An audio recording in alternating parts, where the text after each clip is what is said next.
Greetings and welcome back to the 2017 EAC Educational Seminars.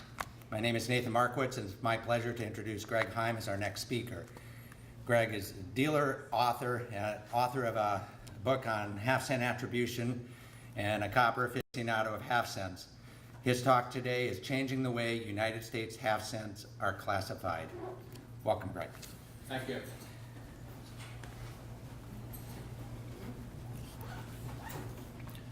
Okay, so I guess we can start. First of all, it is a tremendous honor to be selected as a speaker for the 50th annual EAC Convention, and this talk begins with an interesting twist because you'll notice there aren't any visuals. There were a week ago. Because my 19-year-old daughter was driving in the car and she said, "Daddy, I have to tell you something. Your talk stinks. It sounds like you're a robot and that's not you." So I tried to put it together, but like Humpty Dumpty, you just can't do that. So what you're getting is something a little more candid, a little more personable here today. And I hope that you get something out of it and learned something before you got here that you didn't know. Last year, I was at my local show that I run in New Jersey, so that would be 2016. Guy comes up to me and says, "You're that half-cent guy." Yeah, because I wrote a quick finder on attributing die variety. I said, "Yes. I really like those 1800 half cents." I said, "So do I. It seems like everybody needs them. There's only one die marriage, combination of obverse and reverse dies, which we'll get into. And it doesn't matter whether you're putting a date set together, a type set together, or a variety set. Everybody needs them.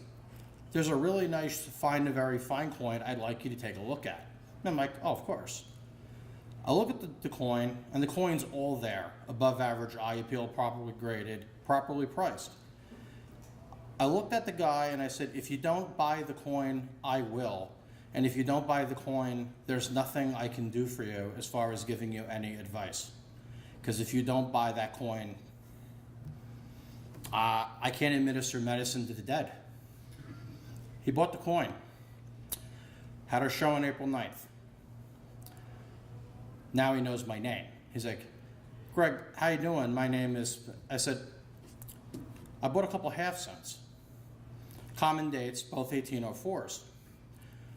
VF25 sharpness, I would call them net VF20, above average eye appeal." He said, "You know what?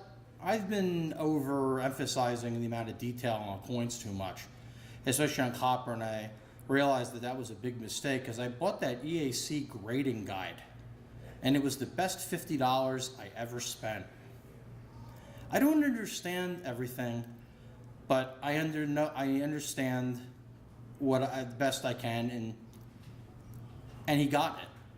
And there are people out there who do get it.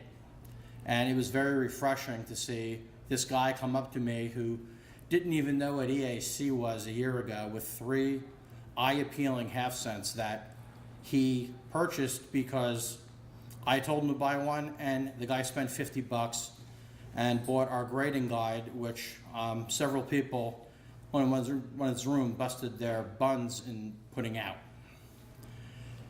When I wrote my 2014 commentary on the grading guide, I didn't want to make it a review, I made it a commentary. And the reason why I did was because I felt that it sent a strong statement. That we did the grading guide as a club, okay, with the best interest of our club members in mind, to give them a guide. It was chunked down to the lowest possible denominator. We took care of our club members first. The ancillary benefits of this guide are a bonus, because even if somebody pays $50 for the guide and all they get out of it is to learn the finer points of sharpness grading, they've spent their $50 or however much the book costs now very wisely. But again, we took care of our own. When I first did this talk on reclassifying the varieties, I was doing so by sort of making too much of a concession to the commercial marketplace in response to the lack of interest in variety collecting where there was no corresponding red book variety. So for example, for 1804 half cents, the plain 4 with stems, or the Cohen 11 or C11, is the only die pairing for that coin. So there's nowhere else to go. Everybody needs one. But if that weren't the case, a lot of the die variety collecting or die marriage collecting, where somebody can buy a nice R1, get it at a much higher grade coin at a price, that seems to be the norm now. And that's what my daughter said. He goes, no, you wrote this very strong word editorial and you're basically nothing more than a hypocrite for what this talk, and you can't do that. And she was right. So now to the topic at hand. For 40-something years, we've been using Cohen numbers. And we've been using a system which is discrete. So in 1793, there are 4 varieties. So you go C1, 2, 3, 4. And then in 94, you start over again with 1 and go to 9. But in the Cohen book, there is also a die marriage chart where the obverse and the reverse are shown together with a line, meaning that this obverse is married to that reverse. And the obverses are numbered starting with 1 and so forth, and the reverses are capital letters starting with A and so forth, and those are also discrete, meaning that they start over again, unlike the New Jerseys, where you have a big plate, I believe, and different than the Sheldon system, which for the numbered varieties goes from 1 to 295. Which led me to one of my issues regarding the Cohen system. Little A's and B's don't always mean the same thing. With 1794s, what happens if the coin doesn't have an edge? A lot of people get a little intimidated about putting varieties together because the 6 edge lettering variants for the 1794 half cents are either rare to scarce to unique. So I've been toying around with this for a very long time, and I always run into a roadblock. It was sort of like trying to make the foundation of a building, and there was always a flaw in it. I was afraid if I kept building upward, I would either not be able to build the building as far as I wanted, or would just come tumbling down like a house of cards. It's like on the Brady Bunch when they built the house. And I was very paranoid of that. And I had good reason to be. I actually wasn't paranoia, because it's not paranoia if they're really coming after you. And a lot of my colleagues whose opinions I respect, they were pointing out the flaws. And it made me work harder on this. So what I realized is that the notation or nomenclature that needed to be used had to be alphanumeric. To use die marriages as the what you call the primary characteristic of the coin, using logic. So in other words, for 1793 C1, we would still use the C. These are not my varieties. I'm not that vain, and I don't pretend to be. So it would be C1 dash uppercase A. Very similar to how we use for Massachusetts half cents, using rider numbers. By doing that and not using the numbers, it allows us to have the die marriage as the primary characteristic to identify coins. So when you get into the area of 1794s, what happens if the coin doesn't have an edge? In the Davy sale, which had a lot of errors, there was a 1794 Cohen 1 known as it's a lower, it's struck with in lower relief, and it didn't have an edge, and Bob Grellman, who cataloged it, had to call it a C-1 lowercase c. There was a 1795 Cohen II in the sale, which was on a thin planchet but had a lettered edge. Now, normally the thin planchet coins have a plain edge among the classic 99 Cohen varieties. So this was an anomaly. So we had to say C-2 little a /B. So I had to make it up. In 1999, at the EAC Convention held at the Rustic Drawbridge in Fort Mitchell, Kentucky, man, do I miss that place. There was a discovery of a 1795 C4, which is the punctuated date and has the really weak reverse with all the planchet flakes in the middle of the coin, but found on an overweight planchet of 100 grains or more. Half cents are usually struck on a planchet around 84 grains. The C5B and C6B of that year, which are both plain edge no pole varieties, are highly coveted and desired because of their overweight planchet stock. But for some reason, I remember at the general meeting when the coin was announced, it seemed that several people were very vocal about dismissing it. And I would sit there and I was like, how can one person dismiss this? Maybe the market really wants this coin. And he goes, I found that to be a little inconsistent. There's something wrong with the numbering system. And I used to have conversations with the late Bill Weber about this as we got into other areas, primarily the 1804, what's called the spikeless chin variety.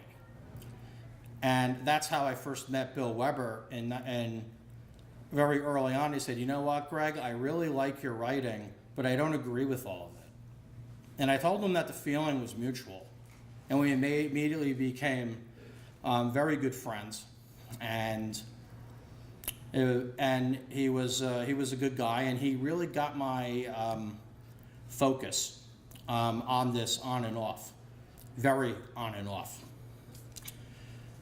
The important thing is that by using alphanumeric descriptors as a primary item, it allows you to describe any of the secondary characteristics. And by secondary, that was nice.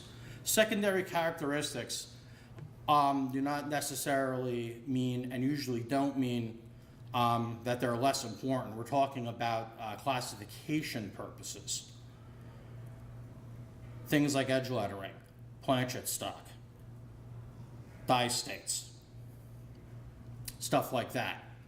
So if you were to describe a 1794 half cent from varieties, there's nine die marriages, but there are 6 of the 9 die marriages have variations in edge lettering, if they have edge lettering. So we would call, I'm going to use the 94C2 because the 2s through 6s are the same.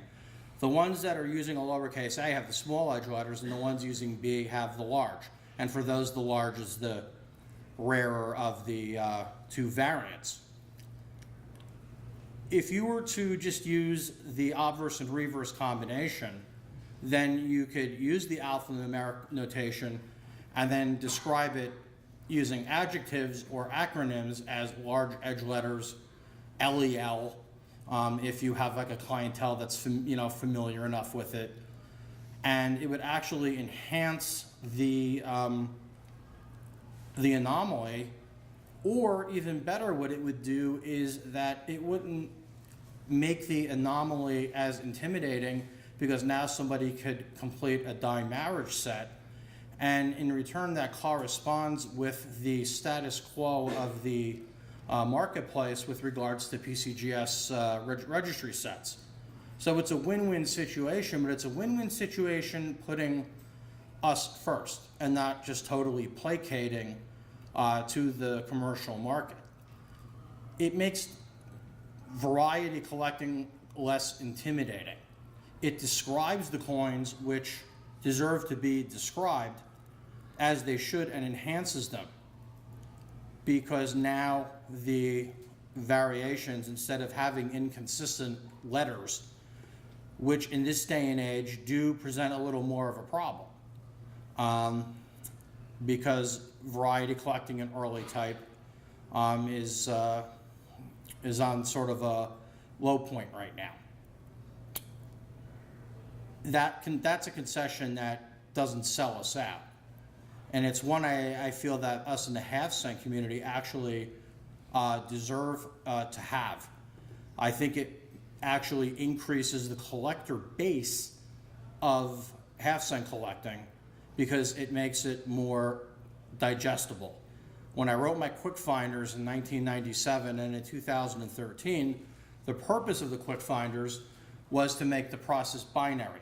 You look at a coin, yes or no. The order in which the questions were answered was very important because I was a contrarian thinker, and I still am. I felt that it was more important to become familiar with the coins that you saw the most often. So when an anomalous coin appeared, your brain wouldn't trick you into thinking there was something there that really wasn't. So in half cents, you see coins that are stemless reverses all the time. So if you know what that is, in 1804, then you see one with the plain 4 that does have stems, and you're not an experienced collector, you sit there and go, ooh, that's interesting. You don't see that every day, just to use a general example. And in some cases, on my quick finder, since it takes more questions to answer rarer coins, you actually can get to the bottom, and both varieties are scarce. So then you pay the man and figure out what it is on your own time. But that's by design. By design, the biggest problem I had was the 1804 spikeless chin, which is the reason why I needed to use alphanumeric notation. I wanted to call the coin a C-1, a Cohen 1 dash large case B, comma, spikeless chin. For those into die states, I believe it's also known as the Manlite die state of 3.0. The problem is that in Cohen's first edition, when he wrote the book in the early 70s, the Cohen 3 was a separate variety, and then it was then determined to be a different die state of the Cohen 5. So that coin would often be classified as Cohen 3-5. Then they were toying with 3A and 5A. And for somebody who owns a fair amount of spikeless chins, or has one, or has any of these variants, who's put a considerable amount of time in their collection, they deserve to have their coins properly described and to have a terminology that enhances the scarcity of that coin. So by calling it a 1 dash uppercase B spikeless chin, you're like, oh, spikeless chin, that's cool. I know about those 1804 spiked chins. You know, the thing with the, it's like sticking out of the chin, and you got like that like little tongue sticking out, looks like what it is. Those are cool. But a spikeless one, that gets somebody's curiosity to get piqued. And there is, hey, there really aren't that many of them. Wow, that's really cool, and you never know. It takes one person to get interested. And maybe if you called it a 3/5, that wouldn't mean much to them. So we can, we can do that and enhance the variety collecting for those who have been doing it for a long time, and go all the way down to those people who are just getting involved. So, does anybody have any questions? Yes, Bill. I have a couple. They're both about Cohen. One of them is that his attempt was to put everything into an emission sequence. Okay. And he, to some extent, got there, but to a large extent did not get there. Breen tried to do the same thing, and to a better extent, he got there, but he still didn't get there. Right. Now we basically know what the emission sequence of all the half cents is, And if you want to renumber the varieties, why don't you put them in the correct emission sequence? That's part A of the question. Okay. Part B of the question is that Cohen's 5B and 6B of 1795 were based on planchet weight and not based on anything else. There was no attempt by the mint to strike coins to a different standard. It's essentially a mint error that was made very frequently. And Mike Packard has told me many times that even Cohen later on felt that he made a mistake in listing those as separate varieties. And I think they're still around for the only reason that people have paid a lot of money to buy them. And I don't think that's a good reason to give variety status to a coin, is the fact that somebody has spent a bunch of money on it. I think you're setting up a very objective system, and I think you should stick to objectivity rather than try to make some people feel good. Actually, you know what? I was sort of expecting a question, especially the first part.